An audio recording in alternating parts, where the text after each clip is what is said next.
Retrospectiva 2023, um ano que tinha tudo para ser histórico no futebol goiano, mas acabou sendo mais do mesmo, né? Se você for parar para analisar, e você vai entender tudo no vídeo de hoje. Vamos passar todos os fatos marcantes, todas as competições que os times goianos disputaram nesse ano de 2023. E para você que está chegando agora, seja muito bem-vindo ao canal. Meu nome é Victor Gader. Já vai deixando seu like aqui embaixo, se inscreve no canal e marca o sininho para receber notificações sempre que sair vídeo novo aqui no canal, beleza? Então, sem delongas, vamos começar falando lá do comecinho. Vamos lá para janeiro de 2023.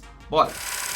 Começando pela Copa São Paulo de Futebol Júnior, a competição mais importante no cenário nacional das categorias de base. Ela inicia em janeiro e 4 clubes goianos estavam lá representando o nosso estado: Goiás, Vila Nova, Atlético Goianiense e a Aparecidense. Entrando na fase de grupos, Goiás, Atlético e Vila conseguiram se classificar para a segunda fase. A Aparecidense pegou um grupo complicado, tinha até Flamengo nesse grupo e acabou não conseguindo a classificação. Na segunda fase, Vila Nova e Atlético ficaram pelo caminho, perderam para Jacuipense, no caso do Atlético, que foi um empate 1 a 1, derrota nos pênaltis por 4 a 2, e já o Vila Nova perdeu para o Água Santa por 2.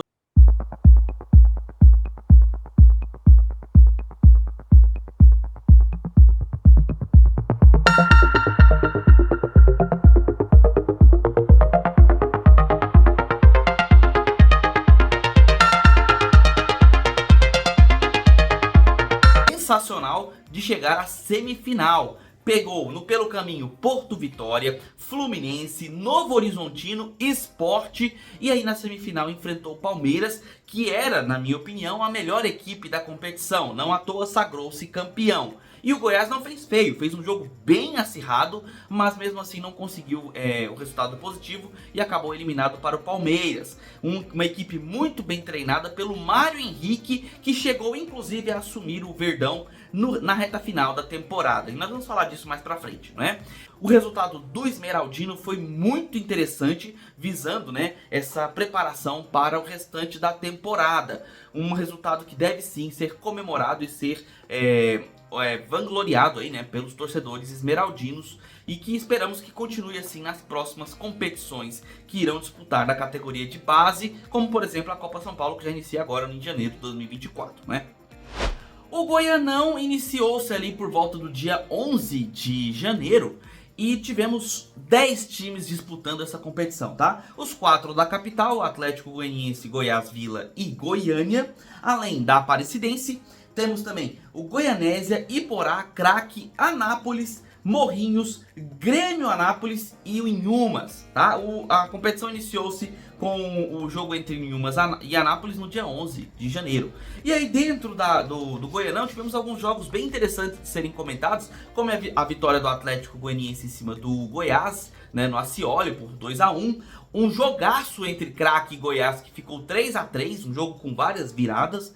E também a vitória do Goiás em cima do Vila Nova por 1 a 0, né? Sem esquecer a goleada que o Goiânia aplicou em cima do Atlético Goianiense por 4 a 2. Resultado esse que, somado a outros, acabou levando à demissão do técnico Eduardo Souza. E falando em técnicos, os técnicos das equipes principais aqui da capital, Goiás, Vila e Atlético, naquele momento eram o Eduardo Souza no Atlético, o Guto Ferreira, que havia chegado para assumir o Goiás, e o Claudinei Oliveira, que estava à frente do Vila Nova e que permaneceu por muito tempo, inclusive, né?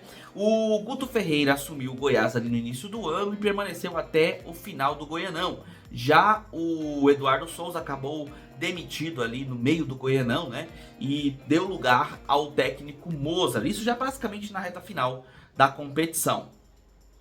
A competição encerrou a sua primeira fase com 8 classificados e 2 rebaixados. Os 8 classificados foram o Goiás em primeiro lugar com 26 pontos, o Atlético Goianiense em segundo com 25, o Vila Nova em terceiro com 20 e o Craque de Catalão em quarto colocado com 18 pontos. O quinto era a Aparecidense com 17, o Anápolis em sexto com 15, o Iporá e o Goiânia empatados em sétimo e oitavo colocados com 14 pontos. Os rebaixados foram o Grêmio Anápolis, que no ano anterior havia sido campeão da competição, foi rebaixado com 7 pontos, e o Inhumas, que tinha voltado, né, à elite há pouco, a elite do futebol goiano também acabou sendo rebaixado ali com seus 5 pontos.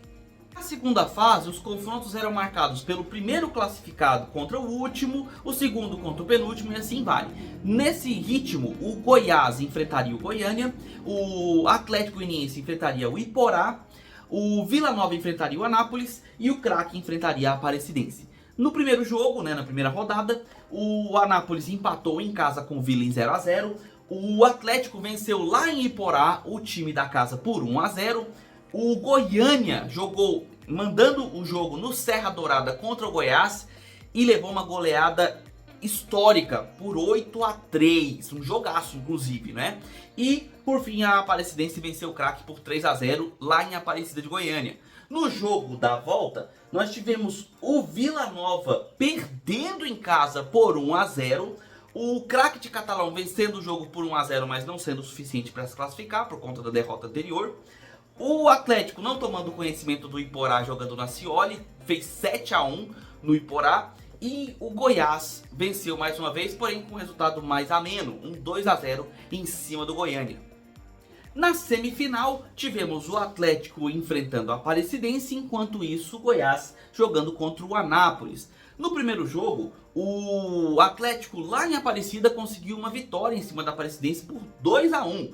Enquanto isso, o Goiás venceu o Anápolis por 1-0 também jogando fora de casa. No jogo da volta, o Atlético jogando no Scioli venceu mais uma vez a Aparecidense por 2-0 e o Goiás venceu o Anápolis por 3-0.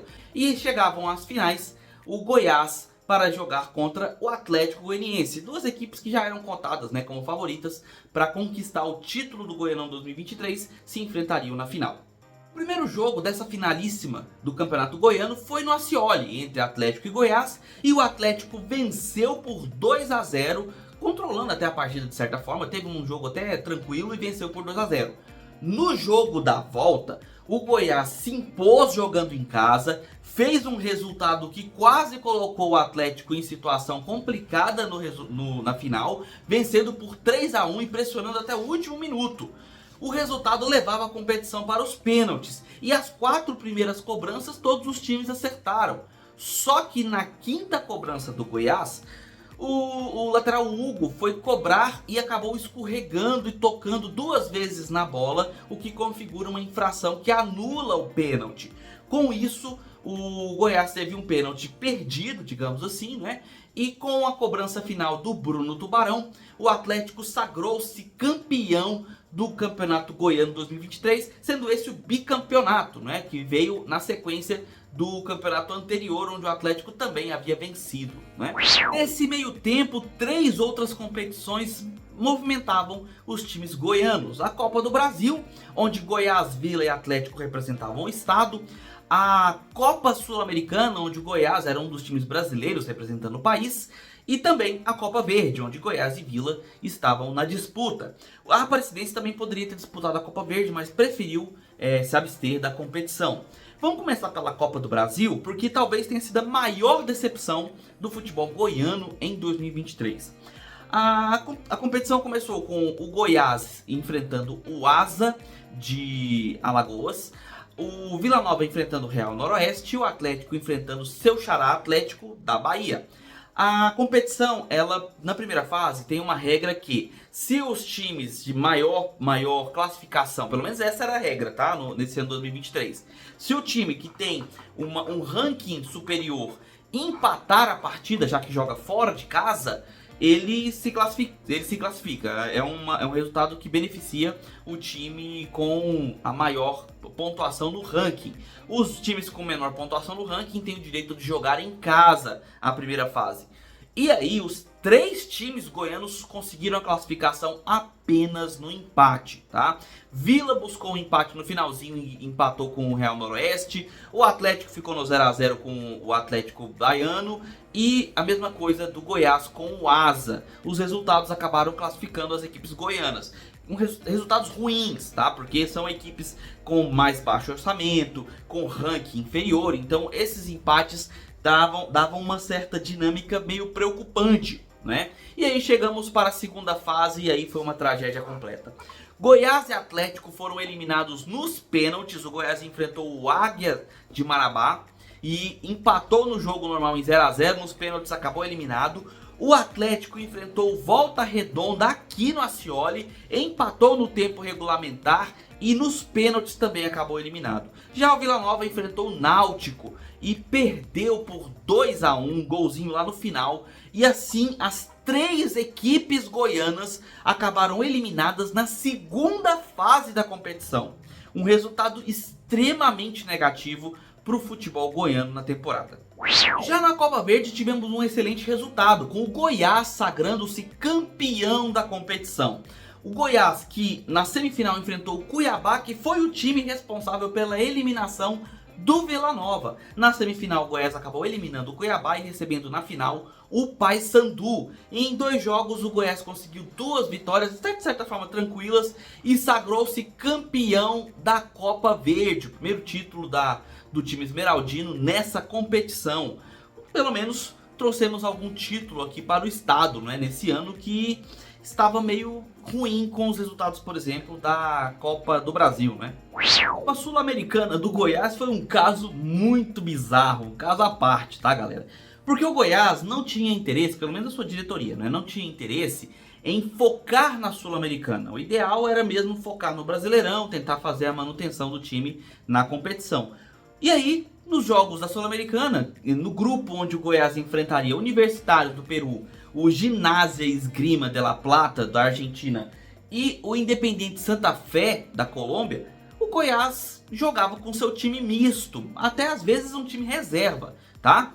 Isso por opção da diretoria, o que foi dito pelo técnico naquele momento, o Emerson Ávila. Ele declarou que a diretoria escolhia, né, o fato do Goiás jogar com esses times mistos. Só que mesmo assim o Goiás foi muito bem, tá, na competição. Conseguiu inclusive se classificar, até de certa forma relativamente tranquila, né? Teve ali um momento onde passou um certo perigo, mas conseguiu a classificação para a segunda fase jogando com o time misto, num grupo bem complicado. E aí, só que na segunda fase ele enfrentou aquele time daquele ano da Sul-Americana, né? O queridíssimo Estudiantes de La Plata da Argentina. Time que já tinha sido algoz do Goiás em outros carnavais, né, da Sul-Americana. E o Estudiantes não tomou conhecimento do Esmeraldino. Fez no agregado 5 a 0 e com isso conseguiu a classificação e eliminou o Esmeraldino da Sul-Americana, deixando assim o Goiás apenas com o Brasileirão pelo resto da temporada. Daí viemos para o Brasileirão. E aí você pode estar falando: Ah, Vitor, você vai falar só dos times da capital? Negativo, tá? Vamos falar primeiramente agora dos times da Série D e da Série C. Na Série D, tivemos 3 clubes goianos, tá? Representando o estado. O Anápolis, o Craque e o Iporá. O Anápolis e o Iporá estavam no mesmo grupo. Já o Craque estava num grupo separado, com outros clubes, tá? E aí, nessa competição, o Anápolis estava indo muito bem. O Anápolis conseguiu a classificação para a segunda fase da competição, fase de mata-mata. O Iporá acabou ficando pelo caminho na fase de grupos. O Craque começou de uma forma arrasadora em seu grupo, conseguindo inclusive chegar ao momento de liderar o grupo, de ficar ali na parte de cima da tabela de classificação, mas aí nas últimas rodadas acabou enfraquecendo. E na última rodada, quando dependia de vários resultados além da sua vitória, acabou perdendo e ficou fora do mata-mata. Na segunda fase, o Anápolis recebeu o Democrata. Na disputa no jogo de ida, lá em Minas, o Anápolis ficou no 0 a 0 com o time da casa. Já no jogo da volta, aqui em Goiás, em Anápolis, o Anápolis venceu por 3 a 1, fez uma vitória contundente e se classificou para as oitavas de final da Série D, onde enfrentaria a Ferroviária de São Paulo. E aí seria um jogo bem mais complicado. No jogo de ida, a Ferroviária conseguiu a vitória por 1 a 0. O Anápolis inclusive teve um jogador expulso. Já no jogo da volta, com mais um jogador expulso, a Ferroviária mais uma vez conseguiu vencer por 1 a 0 e classificou-se para a próxima fase, eliminando o Galo da comarca. Já na Série C temos apenas um clube goiano, tá, disputando, que é a Aparecidense. E durante o ano passado, 2022, a Aparecidense quase conseguiu, bateu na trave para conseguir o acesso para a Série B. E nesse ano, infelizmente, não foi isso que aconteceu. A Aparecidense começou mal a competição, entre vários empates e derrotas. Ficou durante muito tempo brigando para fugir da zona de rebaixamento. E era uma das equipes cotadas para cair. Até que houve a chegada do técnico Emerson Maria. Técnico que inclusive já treinou o Vila Nova. E aí com essa chegada houveram alguns bons resultados, algumas vitórias, outros empates, que garantiram a permanência da Cidinha para a Série C 2024. Claro que agora a Cidinha vai ter que se preparar melhor, já que o ano que vem é importante que ela dispute não apenas para se permanecer na série C, mas que ela possa disputar também o acesso para a Série B, não é? Como fez em 2022. É uma equipe que cada vez mais vem se sustentando como uma equipe forte do cenário goiano, uma equipe que está sempre se mantendo bem, tanto na competição local, Campeonato Goiano, como também na própria Série C. Foi campeã da Série D 2021, né, o que garantiu o seu acesso para a Série C 2022, e tem que se manter nessa pegada, já que pode ser mais uma expoente a time goiano brigando ali nas categorias, né, nas competições e nas séries de cima do cenário brasileiro. Vamos então para as competições de elite do futebol brasileiro, começando pela Série B, onde temos dois times goianos na competição. Tivemos, né, dois times goianos na competição, o Atlético e o Vila Nova. O Atlético campeão do estadual, né, vencendo o seu rival Goiás, e o Vila Nova, que havia ficado pelo caminho na competição, também ficou pelo caminho na Copa do Brasil, na Copa Verde. Então não era esperado muito do time, apesar de ter se mantido com o mesmo técnico e ter feito boas contratações no período. Só que aí o Atlético, que era cotado como um dos favoritos a brigar na parte de cima da tabela, viu seu rival Vila Nova conquistando 7 jogos de invencibilidade logo no início da competição, com 5 vitórias e 2 empates. Enquanto isso, o Atlético, apesar de não ter tido uma campanha ruim, não conseguia ficar no mesmo patamar do Vila.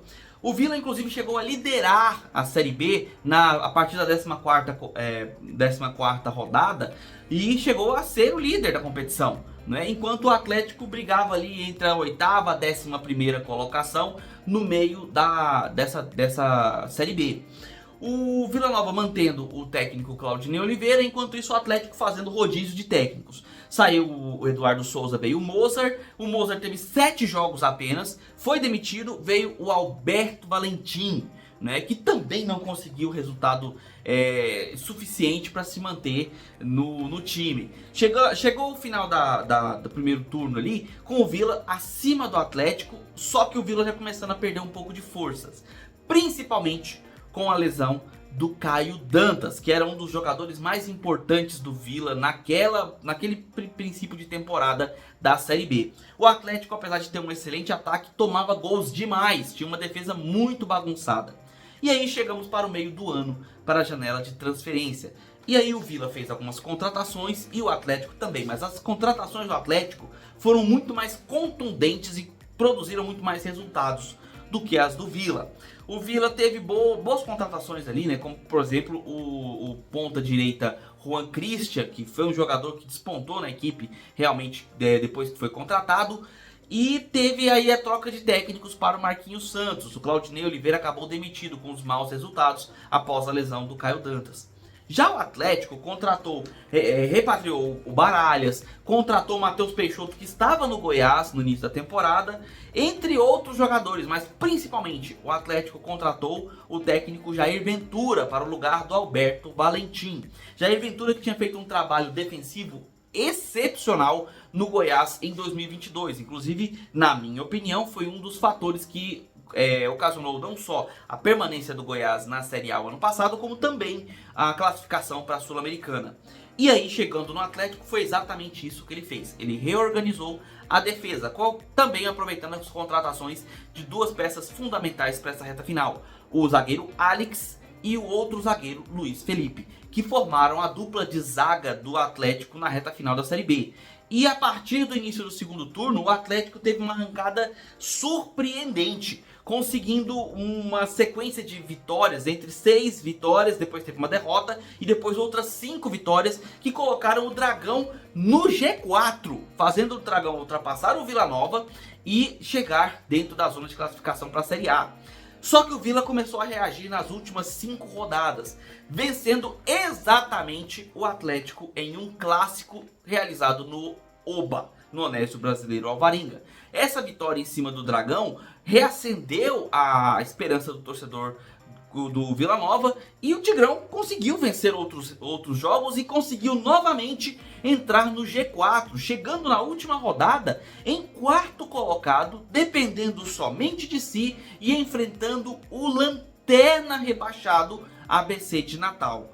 Então terminou a Série B na última rodada com o Vila garantindo seu acesso, precisando apenas de um resultado positivo fora de casa, jogando no caso contra o ABC. A torcida do Vila fez uma invasão em Natal, levou 3.000 torcedores para empurrar o time, além da movimentação local dentro do Oba, que colocou telões para poder colocar, né, a torcida dentro do Oba apoiando o time. Enquanto isso, o Atlético enfrentaria o Guarani, né, de Campinas na última rodada, precisando vencer e contar com tropeços ou do Vila Nova ou do Juventude para conquistar o seu acesso, né?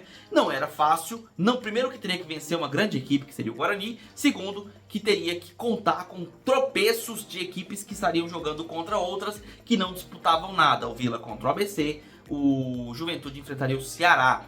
E no começo daquela última rodada, o Atlético não estava conseguindo vencer e o Vila Nova saiu perdendo logo nos primeiros minutos.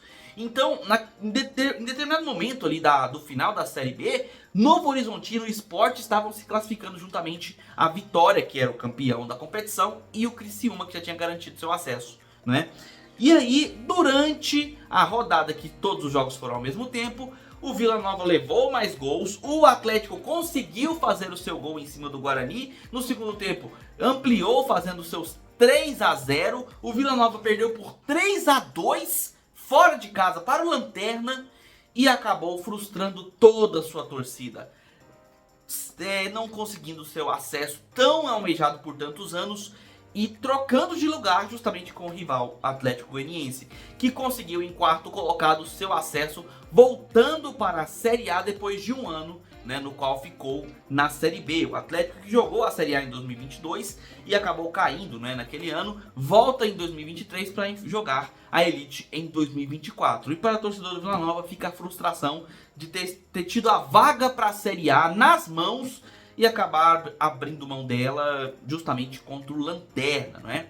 Foi realmente uma competição assim acirradíssima e, na minha opinião, foi a melhor Série B em pontos corridos de todos os tempos. Então chegamos para a Série A, onde apenas o Goiás representava o estado, né, na competição. Goiás, que apesar de ter vencido a Copa Verde, tinha sido eliminado na Sul-Americana, inclusive com um resultado bem contundente, e também na Copa do Brasil, assim como os outros times goianos. Só que no início, o Goiás até teve um início ok, não estava brigando na parte de cima da tabela, mas também não estava na zona de rebaixamento. Brigava contra a zona de rebaixamento, mas ficando de fora. Só que na janela de transferência, na janela do meio do ano, o Goiás fez contratações que não trouxeram resultado dentro de campo, além do técnico que havia sido contratado, o Armando Evangelista, que em Portugal tinha sido escolhido como um dos melhores técnicos da competição, não conseguiu mostrar bom resultado dentro da Série A. O Goiás passou a competição inteira brigando contra o rebaixamento e não tinha forças para conseguir realmente lutar para sair daquele Z4. Resultados contundentes marcaram essa passagem do Goiás, como 6-4 para o Bahia dentro da Serrinha, né? Teve também a derrota para o Fluminense por 5-3, entre outros resultados como derrotas para o Cuiabá, Fortaleza, entre outros jogos que o Goiás não conseguiu fazer frente. Lembrando que ainda teve a goleada, que foi a maior goleada que o Goiás sofreu na Serrinha, por 5-0 para o Palmeiras nas primeiras rodadas da Série A. E aí com isso o Goiás chegou na última rodada e não tinha mais chances reais assim de conseguir a sua permanência, né, na Série A, e acabou rebaixado em 18º colocado. Sendo assim, o Esmeraldino no ano que vem jogará a Série B. E teve também, né, algumas rotatividades de técnicos que acabaram atrapalhando, como por exemplo a demissão do Guto Ferreira com 70% de de aproveitamento. Guto Ferreira, que treinou o Goiás no Goianão, mas acabou sendo demitido principalmente por conta dos resultados, não só da derrota na final, como também pela eliminação na Copa do Brasil, que não foi muito bem vista pela diretoria. O Emerson Ávila, que era um técnico que na verdade era auxiliar do Jair Ventura no ano anterior, em 2022, assumiu o time, mas também não teve um grande aproveitamento e foi substituído pelo Armando Evangelista, naquele empate em 0-0 contra o Ginásia, né, pela Sul-Americana, onde ele disse que a diretoria estava escolhendo jogar com time misto na Sul-Americana. Isso não pegou bem, ele acabou demitido. E o Armando Evangelista teve um desempenho péssimo à frente do Goiás, talvez até por falta de peças, né, para poder realmente formar um time competitivo para a elite do futebol brasileiro. O Armando Evangelista teve apenas 37% de aproveitamento, o que ocasionou o rebaixamento do Esmeraldino. Com isso, o Goiás encerrou sua temporada com um título de Copa Verde, mas com várias eliminações bem amargas, principalmente o rebaixamento para a Série B. Assim termina o futebol goiano em 2023. E aí você pode me perguntar: Ah, então você não vai falar da manipulação dos jogos? Você não vai falar daquela denúncia do Vila Nova? Sim, esse assunto merece um vídeo à parte, tá? Foi parte do calendário e parte do que aconteceu, mas não envolveu somente os times goianos, então eu gostaria de fazer um vídeo especial falando somente sobre essa parte com vocês nas próximas semanas, tá? Mas aqui fica a nossa retrospectiva. Você curtiu? O que você achou aí do ano de 2023 dos times goianos? Já deixa aqui nos comentários a sua opinião sobre o que você achou, né, desse ano de 2023. Se inscreve no canal, deixa seu like que ajuda demais, compartilha o vídeo com seus amigos e considere se tornar membro do canal. Por apenas R$ 1,99 você ajuda demais a manter o trabalho aqui do canal. E aqui fica do lado os agradecimentos a todos aqueles membros do canal que ajudaram durante o ano a manter esse trabalho que nós estamos realizando aqui para o futebol goiano. Beleza? Eu vou ficando por aqui, a gente se vê nos próximos vídeos. E um abraço de torcedor para todos vocês e um feliz 2024 para todos.